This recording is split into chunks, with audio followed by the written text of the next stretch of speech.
5. Terapia. 5,1.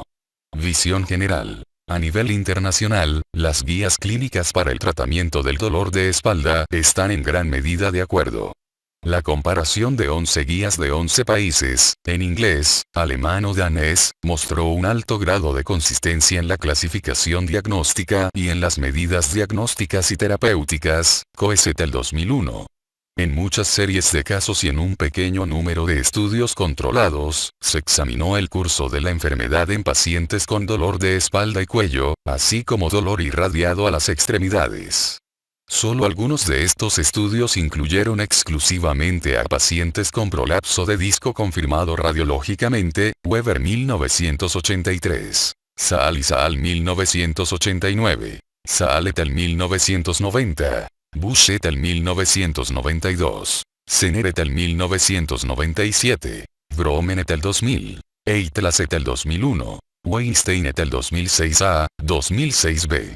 En otros estudios, los criterios de inclusión solo se definieron clínicamente, Weber 1994, Fass et al 1995, Indal et al 1995, Malmivar et al 1995. Stankovic-Gijone el 1995, Cherkin et al 1998, Seferlis et al 1998, Manion et al 1999, Hellman y Oberg 2002, Petersen et al 2002. El curso de la enfermedad se estudió tanto en pacientes con problemas agudos como crónicos. El objetivo de los estudios fue generalmente la diferenciación de medidas de tratamiento eficaces e ineficaces, así como la preparación de análisis costo-beneficio. En este proceso, la primera pregunta se refería al curso espontáneo de la enfermedad sin medidas terapéuticas específicas. El concepto de curso espontáneo debe tomarse de manera relativa, ya que la gran mayoría de los pacientes habían adoptado medidas específicas, con o sin asesoramiento profesional, para obtener alivio de su sufrimiento. En un estudio doble ciego, controlado con placebo, sobre el efecto del compuesto antiinflamatorio no esteroideo piroxicam, que involucró a 208 pacientes con síntomas y signos radiculares lumbares agudos prominentes, Weber et al. 1993, recomendaron reposo en cama durante una semana y luego un aumento lento de la actividad, sin fisioterapia. Para el alivio del dolor, se usó paracetamol adicional según fuera necesario. Después de 4 semanas, los autores observaron una mejora marcada del dolor de pierna y espalda en el 70% de los pacientes y el 60% de los pacientes pudieron trabajar. Sin embargo, incluso después de un año, el 30% aún enfrentaba dificultades físicas en el trabajo y en sus actividades diarias. Los resultados para el grupo de piroxicam correspondían a los del grupo de control. En un estudio aleatorizado, Indal et al. 1995, investigaron a 975 pacientes con dolor de espalda y dolor irradiado a las piernas, algunos de los cuales tenían prolapso de disco confirmado neuroradiológicamente. El primer grupo recibió información detallada sobre la mecánica de la columna, el daño discal y la posible inflamación. Se les alentó a mover la columna de manera lo más normal posible, sin temor. No hubo tratamiento adicional. El segundo grupo no recibió instrucciones de este tipo y sirvió como grupo de control. Los investigadores principales del estudio no participaron en el tratamiento. Los pacientes de control fueron tratados con medidas consideradas estándar en Noruega. El primer grupo mostró una reducción significativamente mejor del periodo de discapacidad. Después de 200 días, solo el 30% de los pacientes, en comparación con el 60% del grupo de control, no podían trabajar. Estos resultados indican que estrategias educativas relativamente simples y de bajo costo pueden mejorar el pronóstico o al menos reducir los costos. Al revisar la evidencia disponible, Dello y Phillips, 1996, concluyeron que alrededor del 80% de los pacientes con dolor de espalda inespecífico mejoraron independientemente de los tratamientos específicos. Sin embargo, debido al tratamiento médico a largo plazo y la discapacidad relacionada con la enfermedad, el dolor de espalda representa una carga considerable para el sistema de salud. En comparación con el curso espontáneo sin tratamiento específico, los objetivos operativos de la fisioterapia podrían definirse como la reducción del periodo de discapacidad, una menor tasa de discapacidad a largo plazo y una menor tasa de recurrencia. Según estos criterios, numerosos enfoques terapéuticos no mostraron evidencia de eficacia. Masaje. Aunque el masaje se prescribe con frecuencia para el dolor de espalda y cuello, Chruvasikh et al. 1998, existen muy pocos estudios aleatorizados que investiguen su eficacia. En una búsqueda sistemática de la literatura, Furlan et al. 2002, encontraron 8 estudios aleatorizados que comparaban el efecto del masaje, tanto clásico como basado en acupuntura, con otros tratamientos.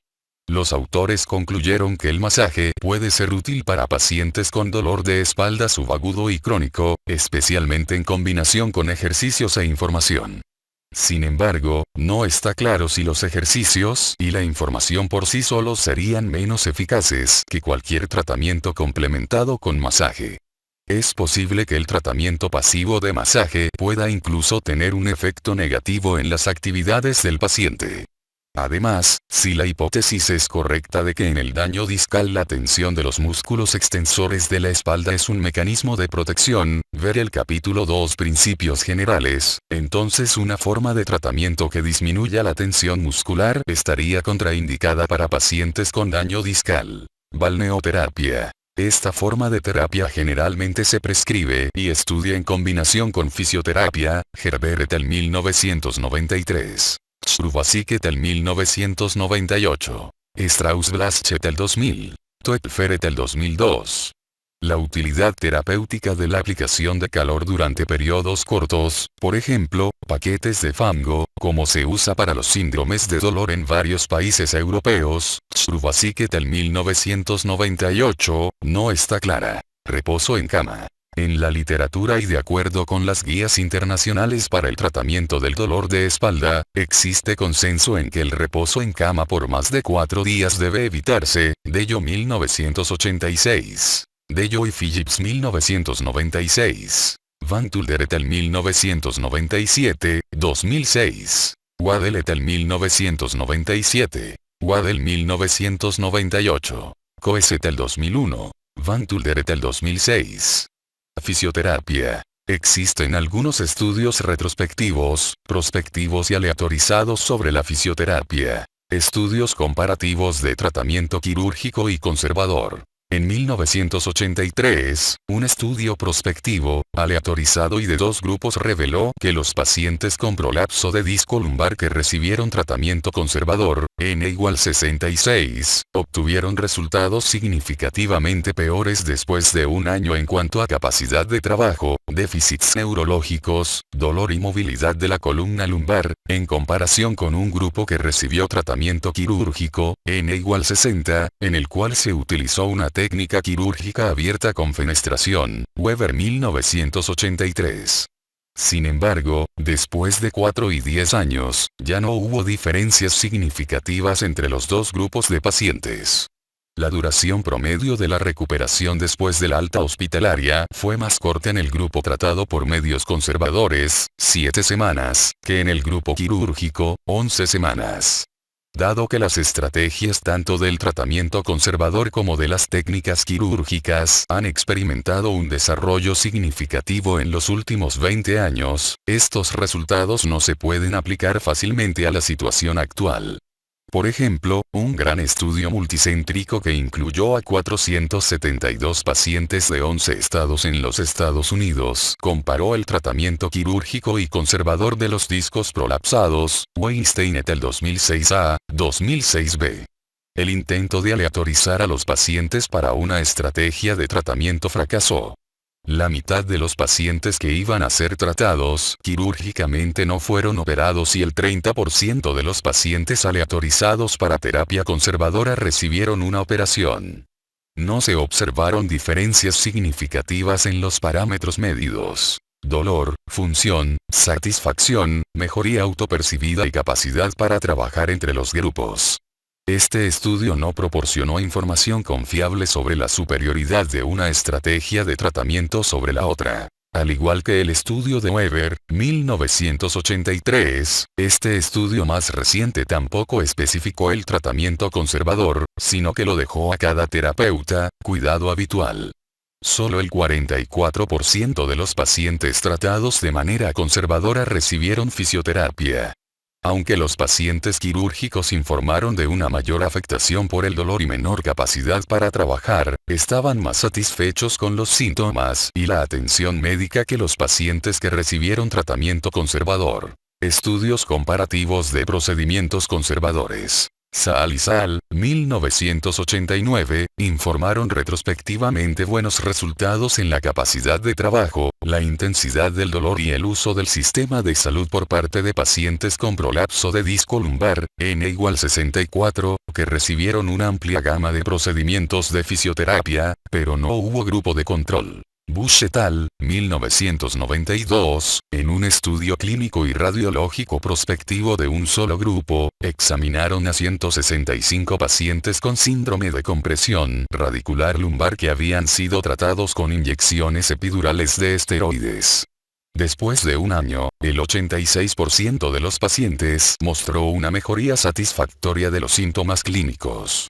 Se observó una reducción neuroradiológicamente confirmada de un prolapso discal en 64 de 84 pacientes. El 14% de los pacientes había sido tratado quirúrgicamente. En un estudio aleatorizado de pacientes con dolor de espalda agudo, Malmivar et al., 1995, compararon los resultados de un grupo 1, N=67, de pacientes que recibieron 2 días de reposo en cama, un grupo segundo, N=52, de pacientes que realizaron 10 extensiones de columna cada hora, y un grupo de control tercero, N=67, de pacientes que continuaron con sus actividades normales. Los pacientes del grupo de control tercero mostraron resultados significativamente mejores en cuanto a duración e intensidad del dolor, movilidad de la columna en flexión y capacidad para trabajar en comparación con los otros dos grupos. Esto sugiere que la práctica estereotipada de extensiones de columna en pacientes con dolor de espalda agudo no específico es tan inútil como el reposo en cama estricto. Fass et al., 1995, compararon los resultados en pacientes con dolor de espalda agudo aleatorizados en los siguientes 3 grupos. El grupo 1, N=122, fue informado sobre medidas de cuidado de la espalda habituales en los Países Bajos y tratado con analgésicos, grupo de control. El grupo segundo, N=119, fue tratado 2 veces por semana con dosis bajas de ultrasonido, tratamiento placebo. Y el grupo tercero, N=122, realizó ejercicios de flexión de columna prescritos diariamente. No hubo diferencias significativas entre los 3 grupos con respecto a la duración de la discapacidad. Esto lleva a la conclusión de que los ejercicios habituales de flexión de columna no representan una estrategia útil para los pacientes con dolor de espalda agudo no específico. Un estudio prospectivo aleatorizado informó que los pacientes que habían sido tratados por dolor de espalda agudo con fisioterapia según el método McKenzie marca registrada sufrieron menos recurrencias y utilizaron menos días de baja por enfermedad en los 5 años posteriores al tratamiento en comparación con un grupo de control de pacientes que asistieron a la escuela de espalda, Stankovic-Jonel 1995. En un estudio aleatorizado en Estados Unidos, Cherkin et al., 1998, compararon el éxito y los costos de la quiropráctica y la fisioterapia según el método McKenzie marca registrada, 1981-1986, sin tratamiento específico, para pacientes con dolor de espalda. La quiropráctica y la fisioterapia produjeron solo resultados mínimamente mejores, no significativos, pero costaron significativamente más. En un estudio clínico prospectivo y aleatorizado, los resultados del ejercicio general, la fisioterapia según el método McKenzie marca registrada y un grupo de control fueron comparados. Hellman y Oberg 2002. Se incluyeron 70 pacientes con dolor de cuello en el estudio, y se les examinó a las 3 semanas, 6 meses y 12 meses. Los 3 grupos mostraron el mismo grado de mejoría en la intensidad del dolor y la limitación funcional. Una mejora significativa en los puntajes del método de evaluación de estrés y riesgo solo se observó en el grupo tratado según el método McKenzie marca registrada, junto con una ligera, pero insignificante, menor utilización del sistema de salud, IVID. Long et al. 2004, plantearon la pregunta provocadora de si el tipo de ejercicio de fisioterapia afecta los resultados del tratamiento. Un estudio mecánico orientado a los síntomas de 312 pacientes buscó una dirección de movimiento preferida que centralizara y redujera el dolor.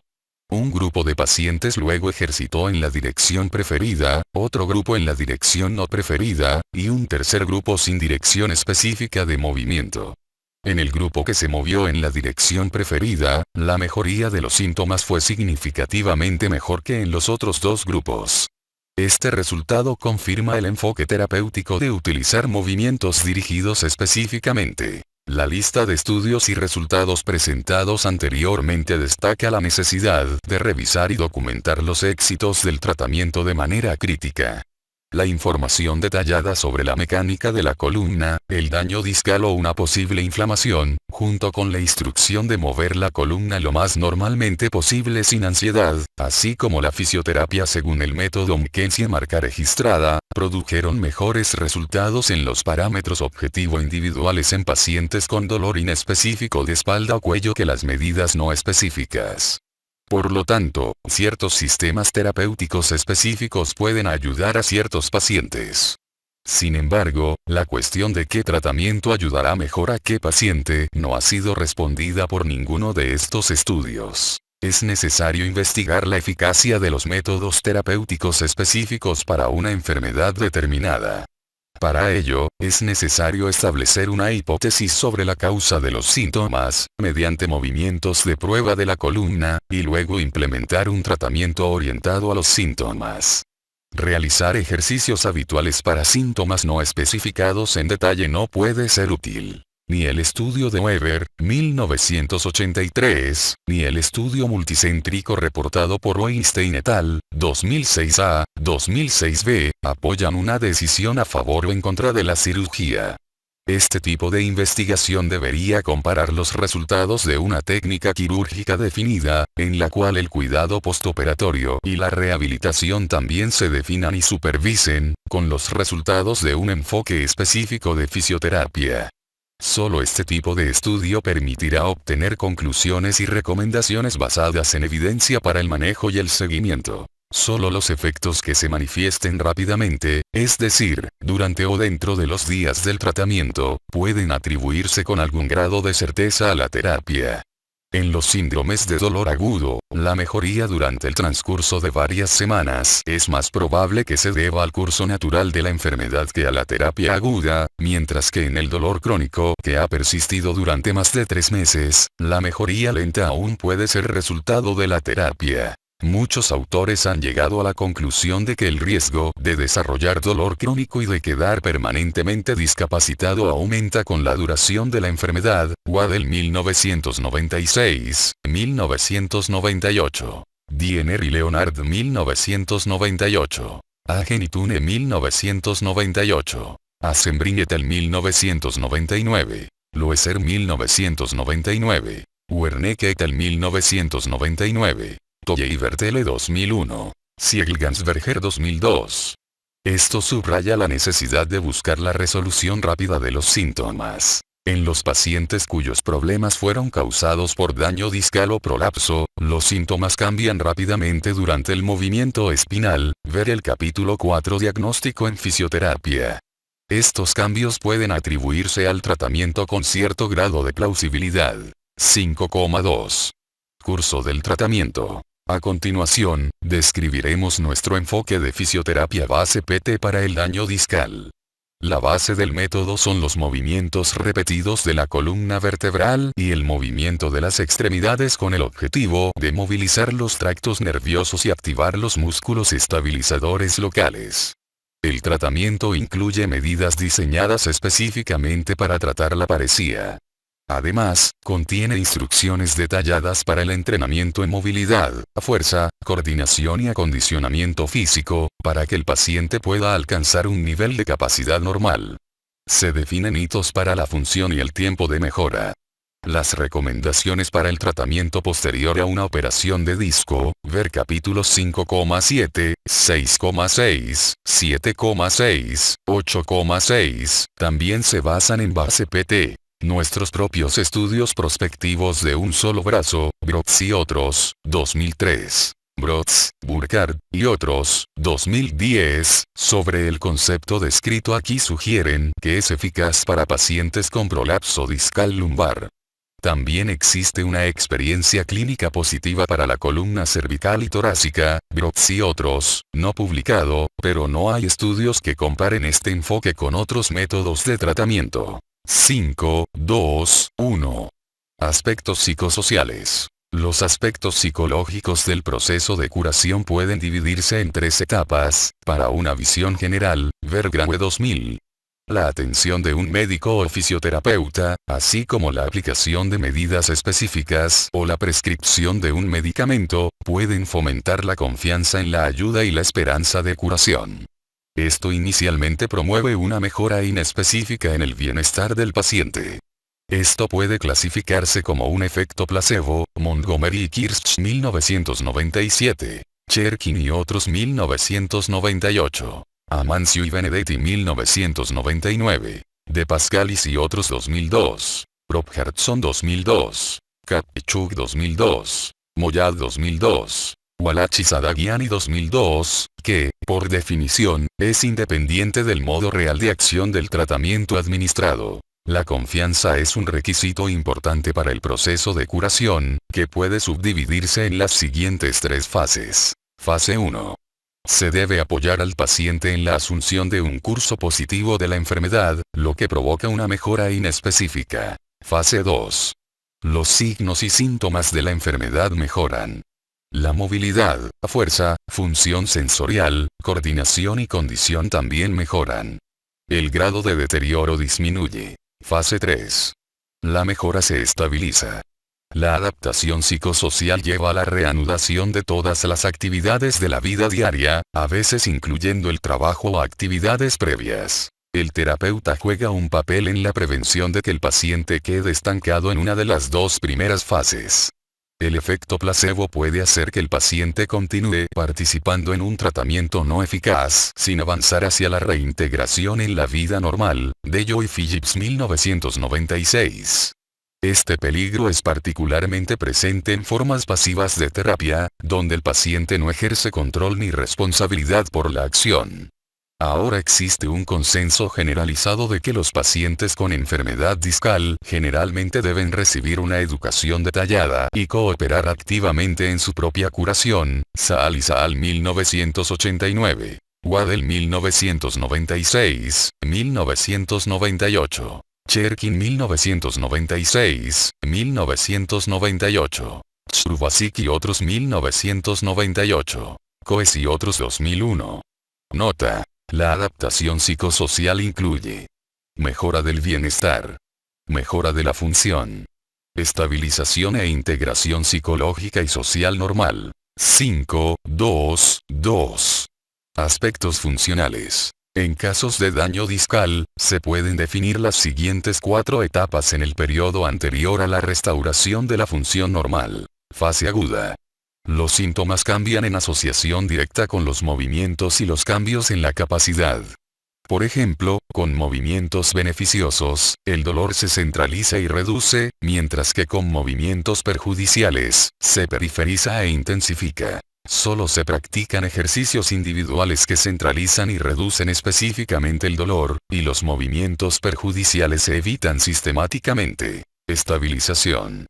Esta fase de curación se caracteriza porque los síntomas resultantes de los movimientos y esfuerzos que periferizan e intensifican el dolor en la fase aguda ya no se producen ni intensifican inmediatamente. Los medicamentos pueden reducirse o suspenderse. Los movimientos de las extremidades complementan los ejercicios terapéuticos con el objetivo de preservar o mejorar la capacidad de deslizamiento nervioso. Se añaden movimientos rotacionales de la columna vertebral en ambas direcciones. Restauración de la función original.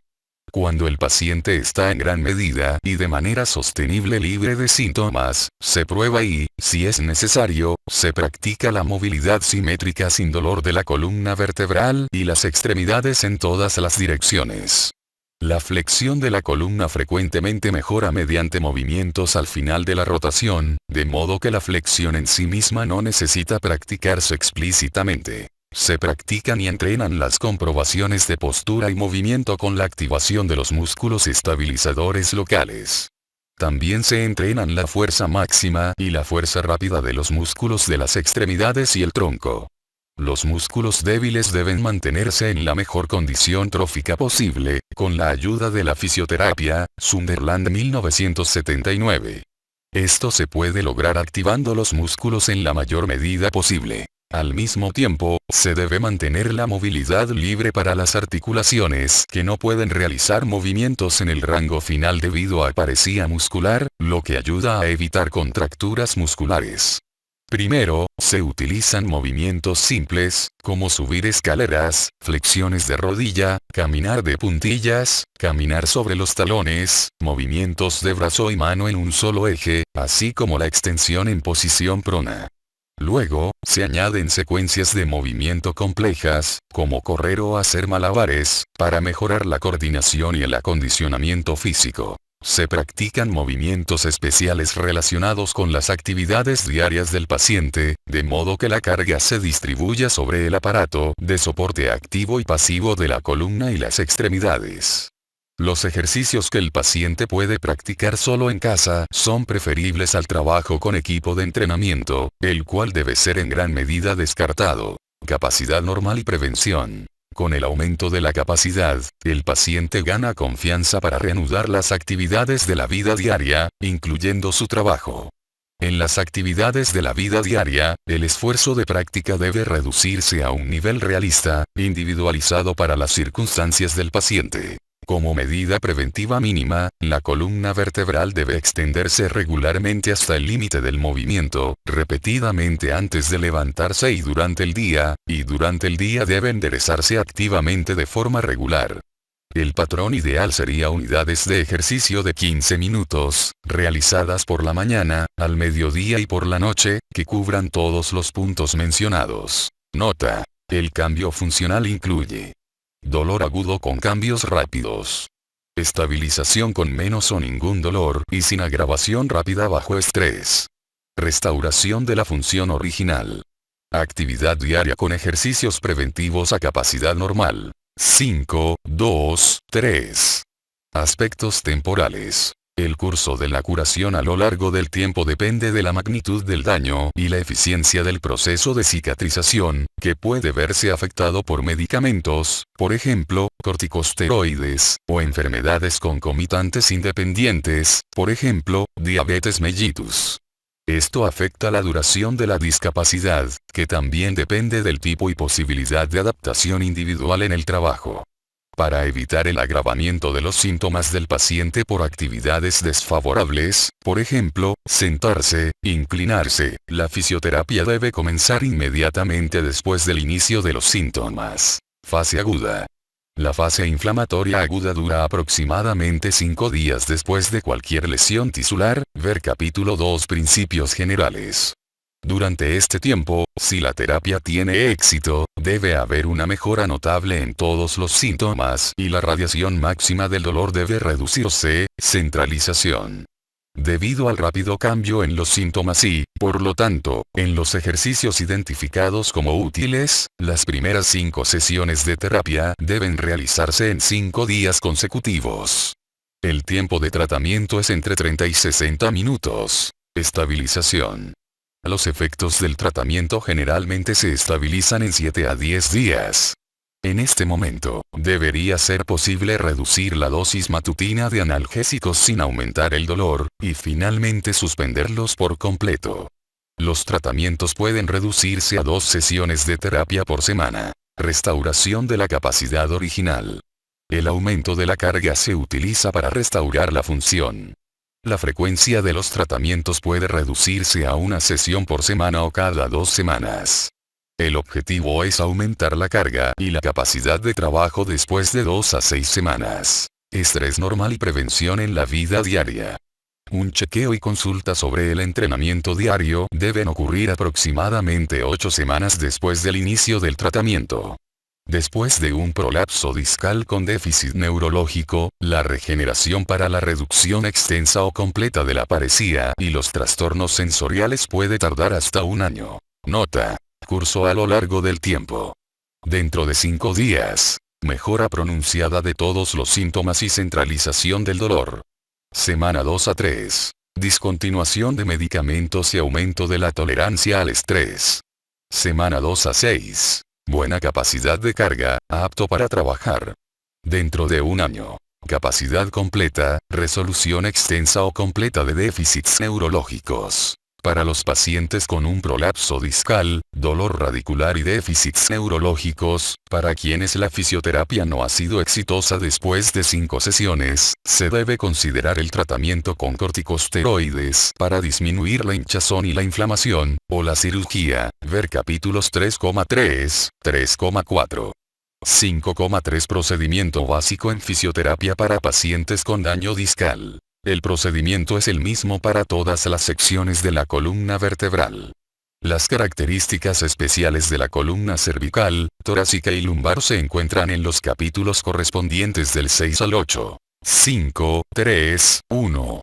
Hallazgos y documentación. En cada sesión de terapia, se registran los hallazgos de control, ver capítulo 4, diagnóstico en fisioterapia, y los formularios de evaluación diagnóstica en los capítulos 6 a 8, y se documentan todos los valores subjetivos, síntomas, y objetivos, signos, relevantes.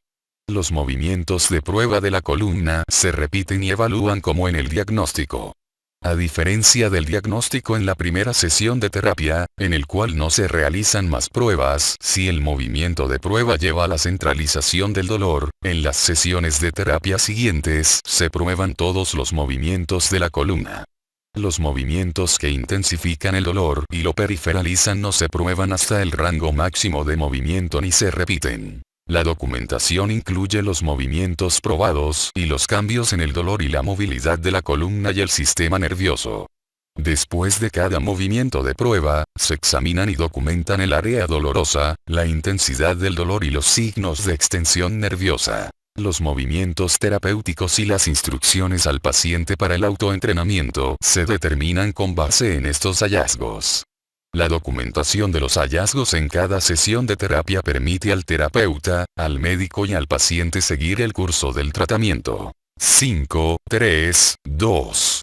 Prueba y práctica de los movimientos terapéuticos. Por lo general, las pruebas de movimiento permiten identificar al menos un movimiento que mejora los síntomas. Este es el movimiento que el paciente debe repetir por su cuenta cada hora, generalmente 10 veces en su sesión inmediata, con el mayor rango de movimiento posible. Si al paciente se le asignan más de un movimiento como nueva estrategia, no se puede determinar qué ejercicio mejora o agrava los síntomas. Se instruye al paciente para que observe los síntomas mientras practica por su cuenta, con la misma atención que durante la sesión de terapia. Al menos en las 2 primeras sesiones de terapia, solo se utilizan movimientos que el paciente realiza por su cuenta. Esto deja claro para ellos que pueden y deben contribuir a su curación mediante su propio esfuerzo.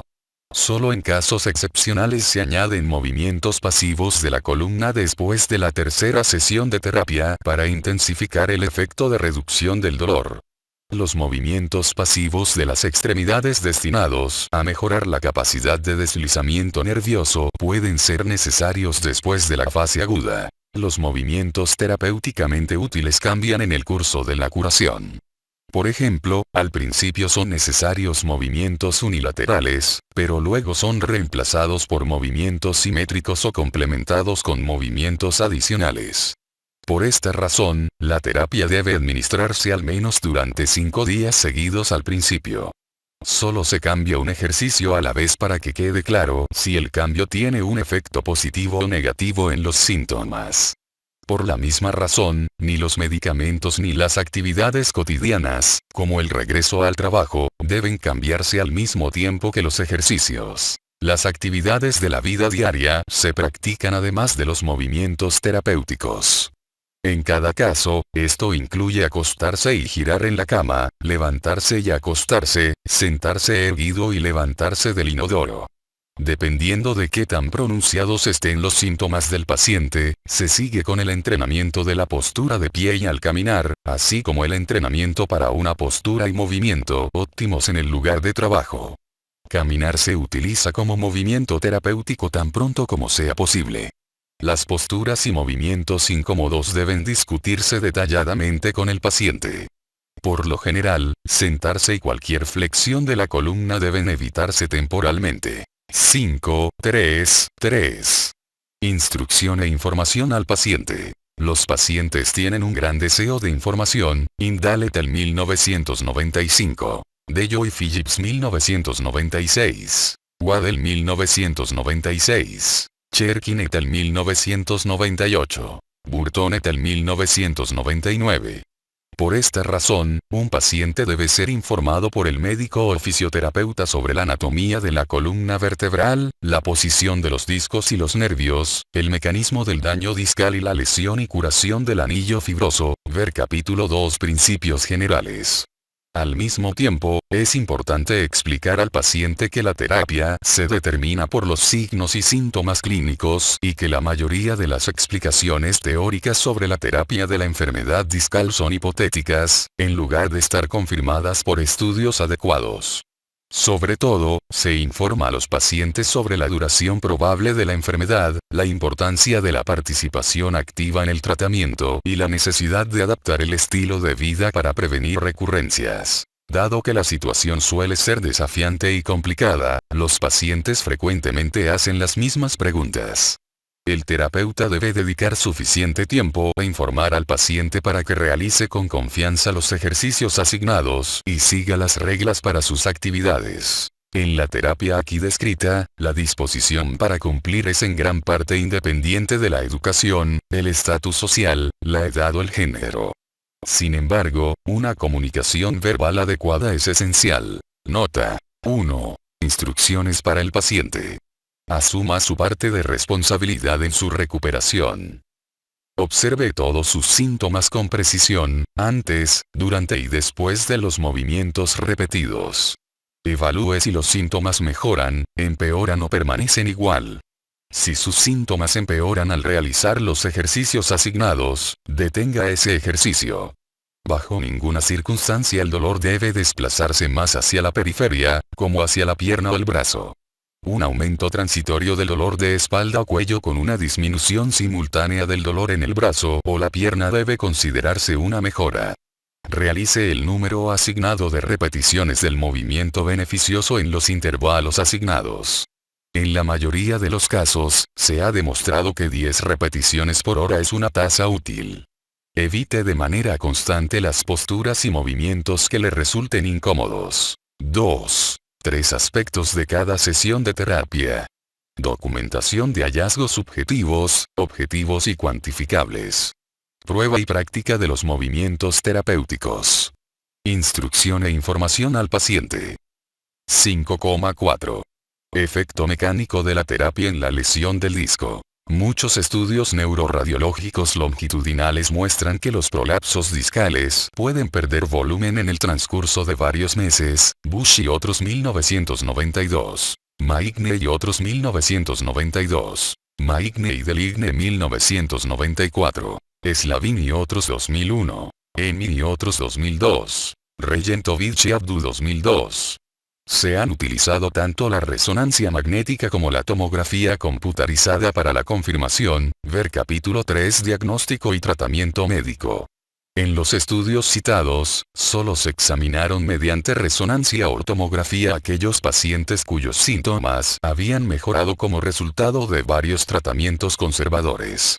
Por lo tanto, la relación entre el tamaño del prolapso discal y los síntomas clínicos sigue siendo incierta. Bush y otros 1992. Weber 1994. Komori y otros 2002. Brooks y otros 2008.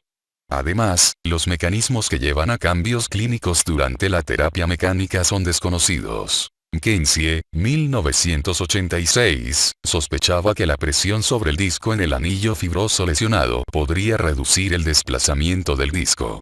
Otros autores discuten la deshidratación, el desplazamiento dentro del espacio intervertebral o la reabsorción a través de la inflamación como causa de los cambios en la apariencia de los discos prolapsados en la tomografía o resonancia. Bush y otros 1992. Maigne y otros 1992. Maigne y Deligne 1994. Ikeda y otros 1996. Slavin y otros 2001. Emi y otros 2002. Para estudiar la cuestión de los efectos mecánicos de los movimientos espinales repetidos en el tejido discal prolapsado y en la raíz nerviosa irritada en pacientes con prolapso discal lumbar y el síndrome correspondiente de irritación de la raíz nerviosa, estudiamos a 11 pacientes mediante resonancia. Antes de la primera sesión de fisioterapia y de 3 a 7 días después, en promedio al quinto día, se realizó una resonancia de control. Se determinaron la expansión y el contenido de agua del tejido discal y se documentaron los síntomas de los pacientes en los diferentes momentos de medición. En los 11 pacientes, los síntomas mostraron una mejoría pronunciada o habían desaparecido por completo. Sin embargo, las imágenes de la resonancia no mostraron cambios. Brooks y otros 2008. Por lo tanto, no se confirmó la hipótesis de que los movimientos específicos alejan el tejido discal de las raíces nerviosas. A partir de los mecanismos que conducen al daño discal y de las observaciones clínicas, concluimos que la extensión de la sección afectada de la columna suele ser un movimiento terapéutico útil. Ver capítulos 6 a 8.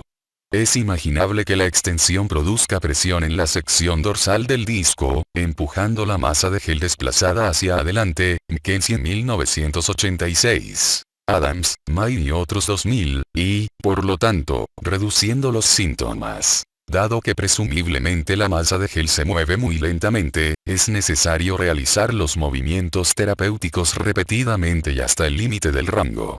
En un prolapso discal, parece poco probable que se produzca un desplazamiento a la posición original.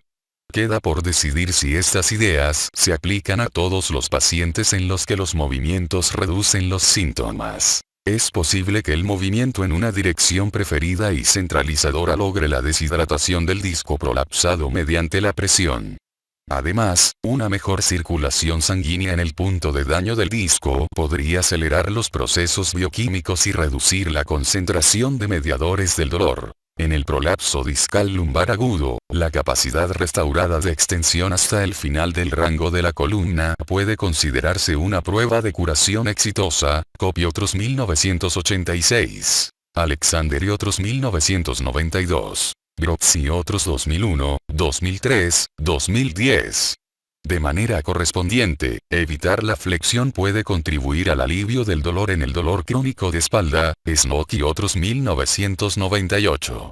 Aunque la extensión repetida hasta el final del rango de la columna centraliza y reduce el dolor en la mayoría de los pacientes, no es útil prescribir este movimiento automáticamente como terapia para todos los pacientes con daño discal, ya que, en el caso de un prolapso discal, la raíz nerviosa inflamada puede ser comprimida en el foramen intervertebral.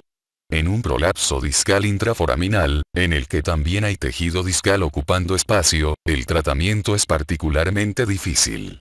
Los movimientos que ejercen presión beneficiosa en el área afectada, extensión, rotación, flexión lateral hacia el lado afectado, también pueden conducir a un mayor estrechamiento del foramen intervertebral y una compresión adicional de la raíz nerviosa.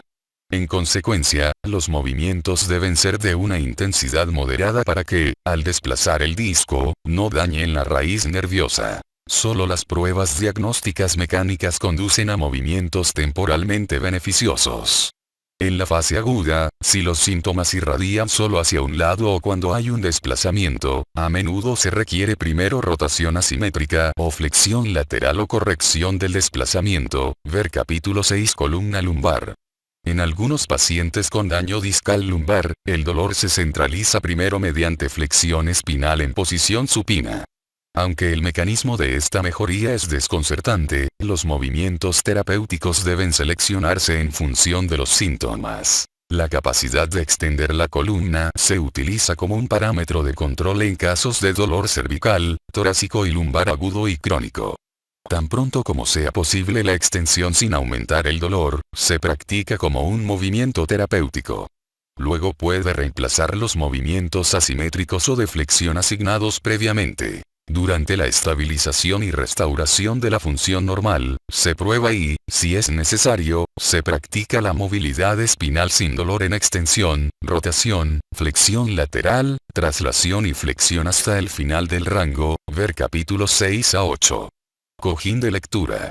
Estar relajado en posición prona con el torso ligeramente elevado es un cambio beneficioso respecto a la postura habitual de flexión hacia adelante en la vida cotidiana. Tan pronto como el paciente pueda estar en posición prona sin aumentar el dolor, debería pasar el mayor tiempo posible en esta posición. La posición prona apoyada en un cojín de lectura es muy beneficiosa para leer y trabajar, figura 5,1. Las mejores medidas para el cojín de espuma son una densidad de 35, la medida de la dureza, 26 centímetros de altura, 32 centímetros de ancho y 50 centímetros de largo. Estos cojines no están disponibles comercialmente, pero deben ser pedidos directamente a los fabricantes de espuma. Si el cojín es pedido por el médico tratante, algunos proveedores de seguros de salud cubrirán su costo.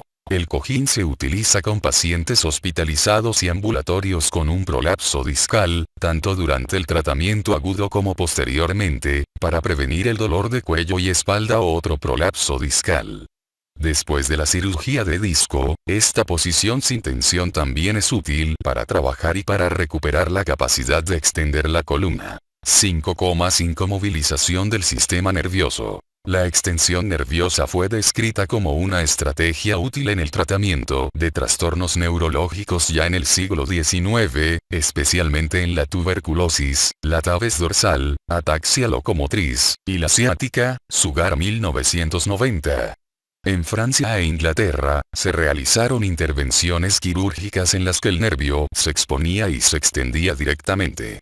Este tratamiento se aplicaba principalmente al nervio ciático y al plexo braquial. Las enfermedades que se trataban de esta manera abarcaban desde síndromes de dolor hasta tétanos, epilepsia y paresías periféricas, hasta la ataxia, Cavafy 1881. Marshall 1883. Sin embargo, los diagnósticos y la clasificación de los síntomas con enfermedades específicas tal como se realizaban en esa época no pueden evaluarse con los métodos y el entendimiento actuales.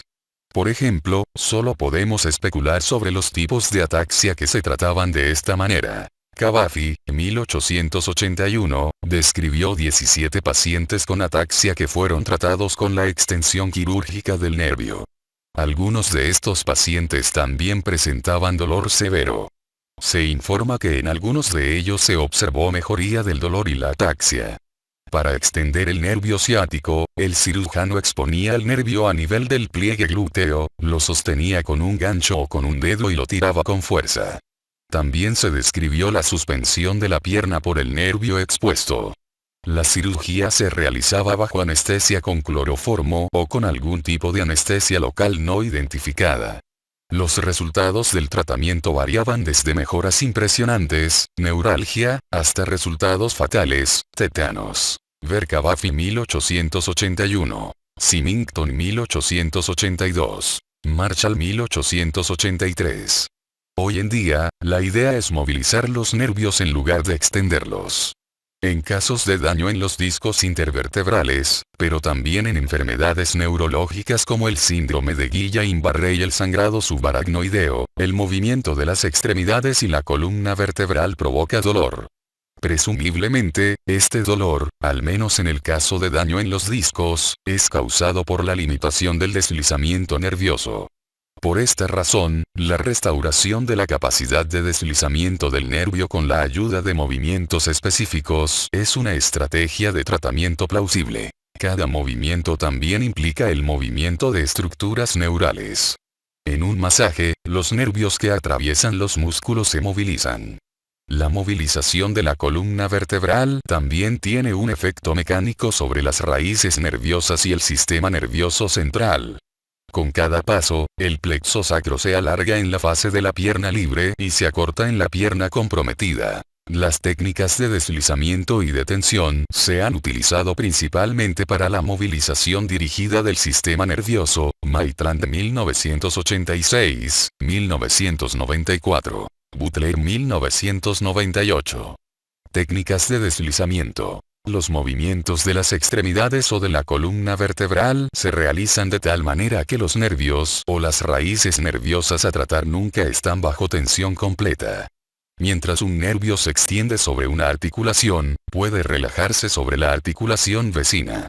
Los patrones de movimiento se toman de las pruebas de tensión nerviosa, elevación de pierna recta, flexión de rodilla en decúbito prono, prueba de tensión de las extremidades superiores, posición encorvada. Ver capítulos 6 a 8. Técnicas de tensión. Los movimientos de las extremidades o de la columna vertebral se realizan de tal manera que uno o más nervios están bajo tensión máxima. Las pruebas de tensión nerviosa pueden usarse como patrones de movimiento. 5, 5, 1. Pasos progresivos en la intensidad del tratamiento. Se le pide al paciente que informe inmediatamente cualquier cambio en los síntomas causado por el tratamiento. El método y la intensidad del tratamiento se determinan según el tipo y la irritabilidad de los síntomas. Ver capítulo 4 Diagnóstico en fisioterapia. Los puntos relevantes aquí son la intensidad del dolor, la ubicación y la calidad de los trastornos sensoriales, así como la movilidad. Para justificar la continuación del tratamiento, la intensidad del dolor debe disminuir como resultado de la fisioterapia. Debe evitarse el inicio o el aumento de los trastornos sensoriales.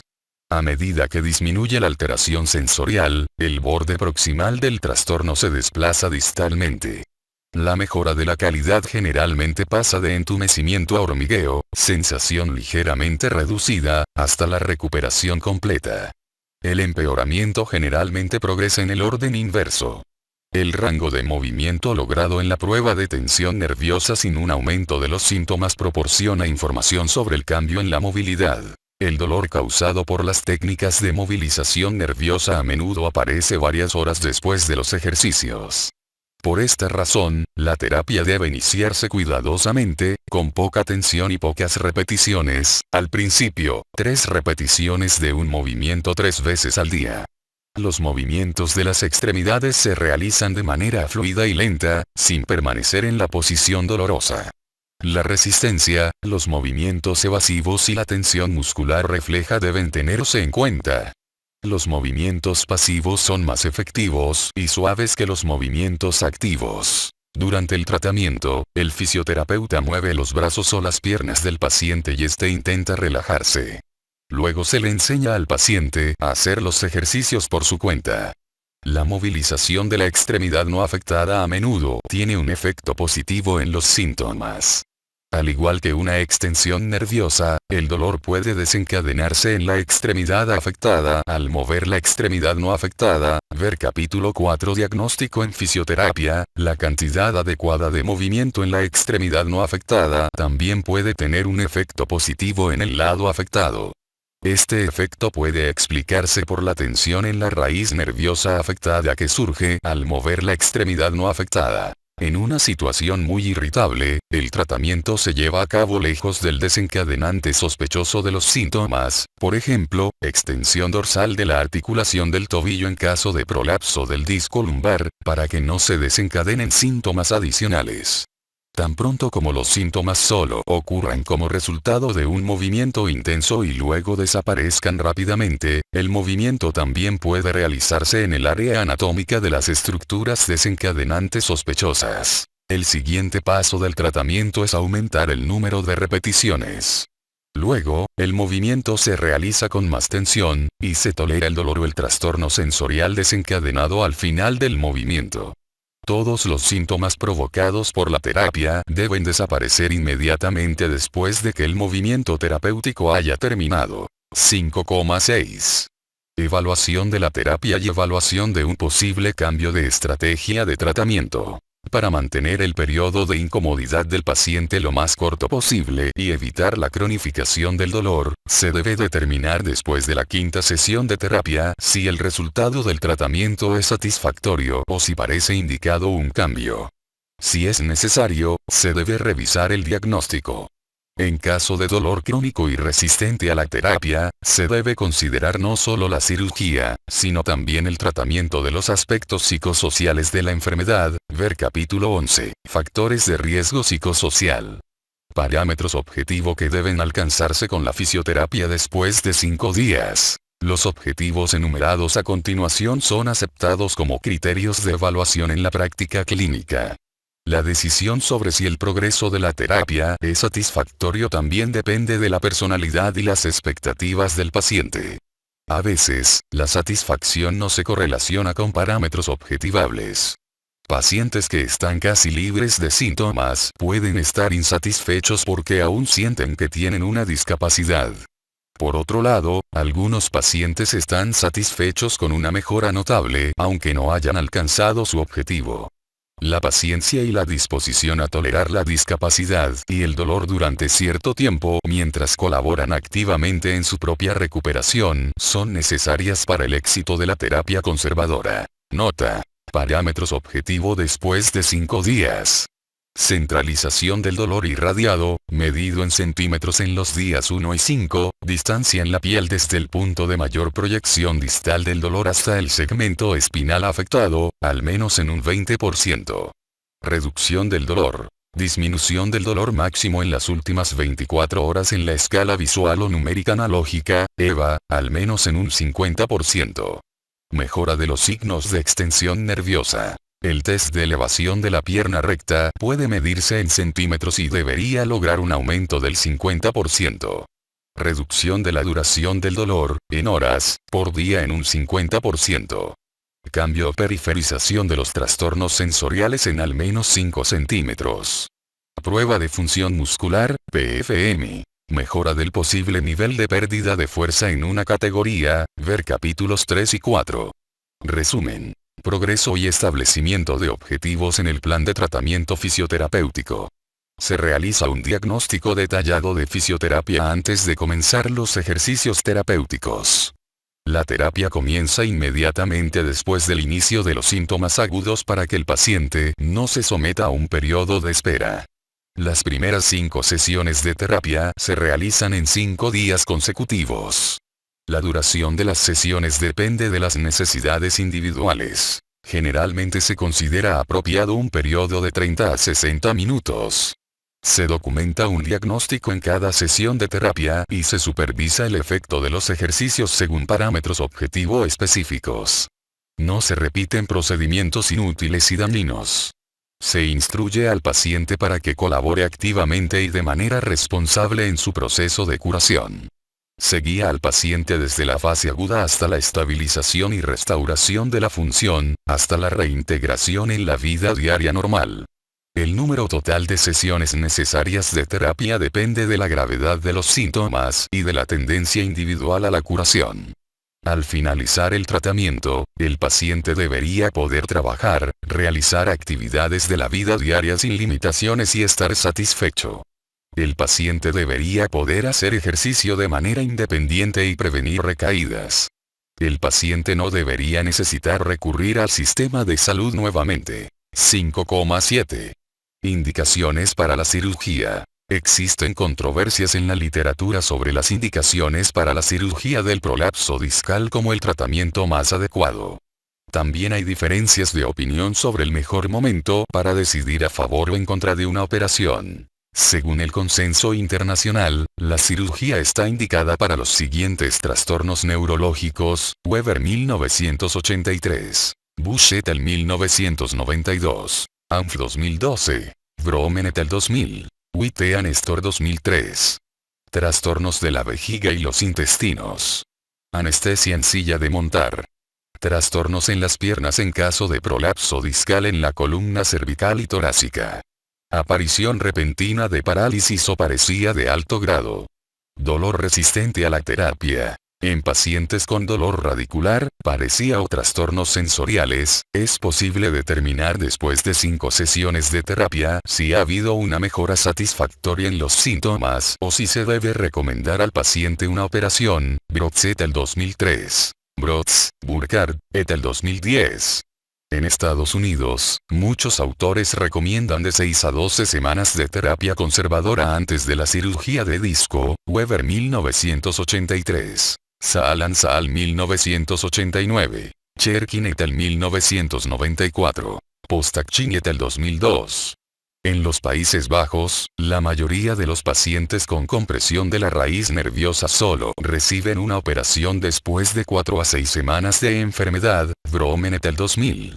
Algunas publicaciones también recomiendan varias semanas de terapia conservadora antes de decidir operar a pacientes con prolapso discal y síndrome radicular. Whitean Nestor 2003. La gravedad y la duración de la paresía se discuten como criterios. Weber 1983. Saal y Saal 1989, Saal y otros 1990. Dubourg y otros 2002. Postachin y otros 2002. No hay acuerdo sobre el grado en que los procedimientos de imagen pueden llevar a una indicación para cirugía. Saal y Saal 1989. Bush y otros 1992. Dello y Phillips 1996. Los estudios que comparan los resultados del tratamiento conservador frente al tratamiento quirúrgico del prolapso discal se han realizado. Weber 1983. Weinstein 2006a, 2006b. Peul 2007. Sin embargo, faltan datos precisos para los parámetros discutidos anteriormente en estos trabajos. Por lo tanto, es difícil respaldar el establecimiento de indicaciones para la cirugía basándose en datos controlados científicamente. Esto también se puede observar en las diferentes tasas de operaciones. En los Estados Unidos, el tratamiento quirúrgico fue 2 veces más frecuente que en la mayoría de los países europeos y 5 veces más frecuente que en el Reino Unido. Dello y Phillips 1996. Cuando los síntomas correlacionan con los trastornos mostrados en las imágenes, los pacientes que expresamente solicitan cirugía son operados, incluso cuando no hay una indicación urgente según los criterios mencionados anteriormente.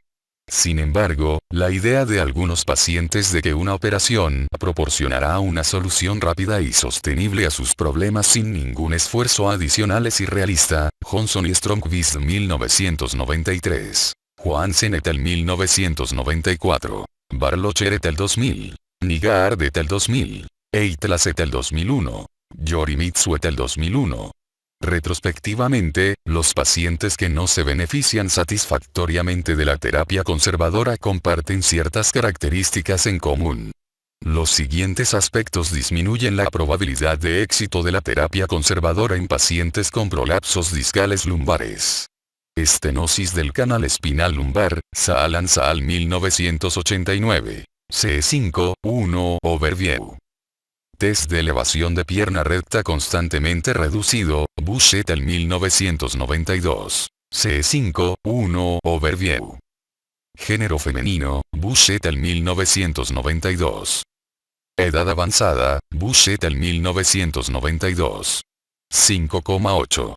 Terapia postoperatoria. Existen muchos procedimientos quirúrgicos, lo que genera una gran variedad en la extensión, invasividad y el daño tisular asociado.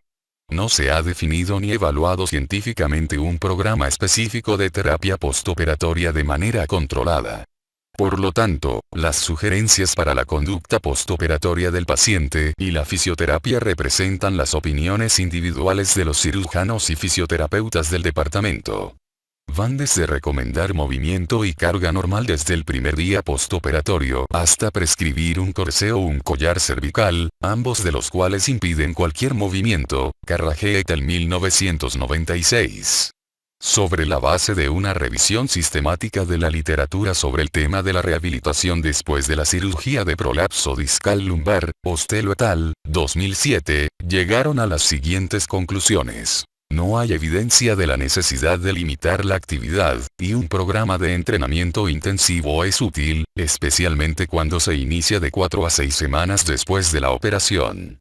Los autores no encontraron evidencia que respalde o dispute el efecto de comenzar un programa de entrenamiento intensivo inmediatamente después de la operación.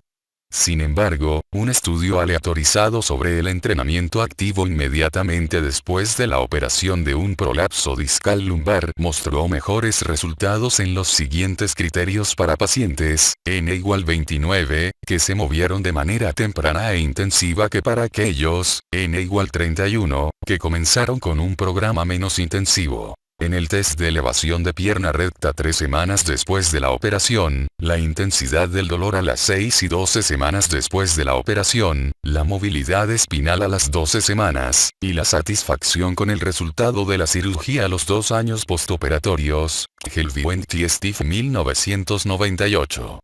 Carragher et al., 1996, en un estudio prospectivo no aleatorizado en los Estados Unidos, examinaron a 50 pacientes consecutivos con prolapso discal confirmado por neuroradiología con y sin déficits neurológicos. Todos los pacientes se habían sometido a cirugía abierta de disco microscópica. No recibieron fisioterapia postoperatoria, solo la instrucción de moverse y someterse a esfuerzo espinal sin limitaciones. La duración promedio de la discapacidad fue de solo 1,7 semanas.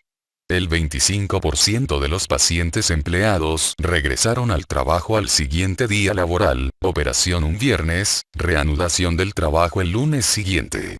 Después de un promedio de 3,8 años, 2 pacientes habían reducido su carga de trabajo y 3 pacientes tomaban medicación para el dolor a diario.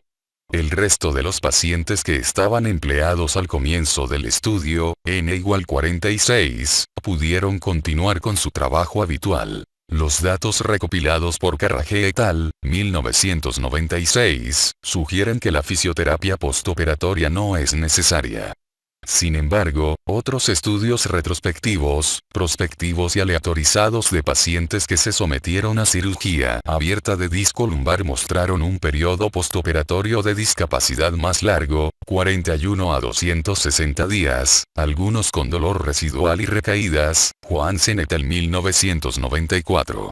Helvient and Steve 1998. Eitlas et al. 2001. Yorimitsu et al. 2001. Weinstein et al. 2006a, 2006b.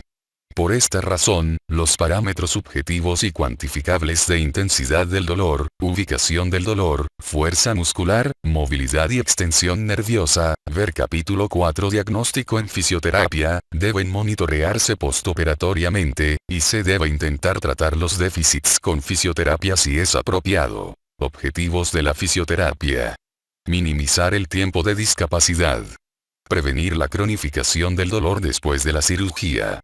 Prevenir limitaciones en las actividades de la vida diaria y recaídas. Tan pronto como el cirujano permita el movimiento de la columna, estos movimientos deben practicarse. La extensión espinal es un movimiento objetivo importante después de la cirugía. Al principio, se debe evitar la flexión para prevenir recaídas y el estrés en la cicatriz quirúrgica y en el sistema nervioso. Después de la fase aguda, se incrementan los movimientos de las extremidades para evitar el desarrollo de cicatrices en las raíces nerviosas. Este aspecto del tratamiento es especialmente importante después de la operación, Saal et al. 1990, Johnson and Stromquist 1993, Biocchi et al. 1999, Ross 1999, Spencer 1999. Vogelsang et al. 1999. Krapelan Arland 2001. Las fases de cicatrización deben tenerse en cuenta, ver capítulo 2 Principios generales. Durante la fase inflamatoria aguda, aproximadamente los primeros 5 días, los ejercicios deben realizarse con cuidado, ya que aún puede haber un efecto anestésico activo, por lo que el paciente no siente dolor. Durante este periodo, existe el peligro de sobrecargar la columna recién operada, lo que resulta en dolor y trastornos en la cicatrización de la herida. Estos síntomas se observan frecuentemente entre el 5 y el 10 día postoperatorio. A partir del 5º día postoperatorio, se aumenta el esfuerzo en forma de ejercicio intensivo y distancia caminada. El curso de la terapia luego sigue en gran medida las pautas de tratamiento conservador, ver los capítulos 6 a 8 para las pautas de tratamiento de las distintas regiones de la columna vertebral.